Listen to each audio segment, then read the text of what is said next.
উত্তর আমেরিকা নারায়ণগঞ্জ জেলা সমিতির নতুন কমিটির অভিষেক অনুষ্ঠিত হয়েছে। মঙ্গলবার সন্ধ্যায় নিউ ইয়র্কে অভিষেক অনুষ্ঠান উপলক্ষে শপথ বাক্য পাঠ করানো হয়।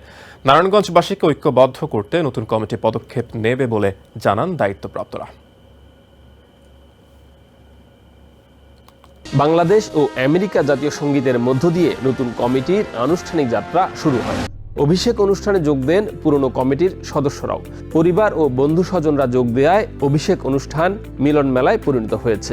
সংগঠনের সদস্যরা আশা করছেন আগামী দিনেও নতুন কমিটি সবার বিপদে আপদে এগিয়ে আসবে। এখানে এসেছি, সব নারায়ণগঞ্জবাসীদের সাথে দেখা হচ্ছে, ভালো লাগছে।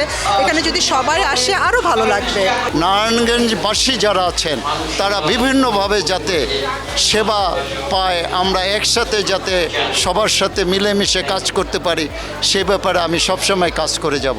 গত কমিটিও অনেক ভালো করছে, ইনশাল্লাহ আশা করি এই কমিটিও আমাদের অনেক ভালো কিছু দিবে, ভালো কিছু করবে এই প্রত্যাশা করছি। আমেরিকায় বসবাসরত নারায়ণগঞ্জবাসীর বিপদে আপদে সহায়তা করার জন্যই 1989 সালে প্রথম এই সমিতি গঠিত হয়। প্রতি কমিটি 2 বছরের জন্য নির্বাচিত হন।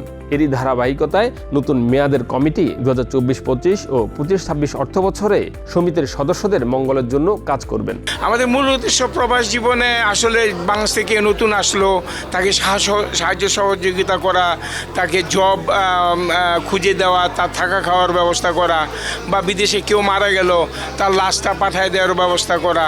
এটা একটা সম্পূর্ণ সামাজিক সংগঠন। এই সামাজিকতা নিয়েই আমরা আছি। পূর্বের ভুল ত্রুটি শুদ্ধে আগামী দিনে সবাইকে ঐক্যবদ্ধ করে বিভিন্ন সেবা দিতে বদ্ধপরিকর নতুন কমিটিকে সহায়তা করার জন্য সবার প্রতি আহ্বান জানান কমিটির অন্যান্য সদস্যরাও। বাংলাদেশের পরিস্থিতিতে বন্যা প্রথমে আমি করছি, তাদের ক্ষয়ক্ষতি সম্পর্কে আমাদের যথেষ্টই হয়েছে। আমরা চাই যে নারায়ণগঞ্জ জেলা সমিতির পক্ষ থেকে সবাই তাদের পাশে দাঁড়াই। যারা এই আমেরিকা নিউ ইয়র্কে নারায়ণগঞ্জবাসী আছেন তাদের কাছে তো আমাদের একটা বয়স যে আপনারা আমাদেরকে সহযোগিতা করবেন যাতে আমরা সংগঠনকে এগিয়ে নিয়ে যেতে পারি। বাংলাদেশে আইটি সেক্টরে মহিলাদের এগিয়ে নিয়ে আসার জন্য আমি হেল্প করব, যাতে তারা জাস্ট লাইক ইন্ডিয়ার মতো যাতে বাংলাদেশের মহিলারাও আইটি সেক্টরে এগিয়ে আসতে পারে। বিদেশেও একটা আমাদের নতুন নেতৃত্ব দরকার আছে, সেই জন্য আমার সংগঠনের মাধ্যমে নতুন নেতৃত্ব উঠিয়ে নিয়ে এসে আমরা সুন্দর সাবলীল স্বচ্ছ প্ল্যাটফর্ম করতে চাই এবং সেটাতে কোনো ধরনের কোনো ভেদাভেদ থাকবে না, বৈষম্য থাকবে না। আপনারা আমাদের এই সংগঠনের জন্য এবং কার্যকরী সদস্য সবার জন্য দোয়া রাখবেন এবং সর্বাত্মক সহযোগিতা আপনাদের কাছ থেকে আমরা আশা রাখব। নারায়ণগঞ্জ জেলা কমিটিতে 4 শতাধিক সদস্য রয়েছে।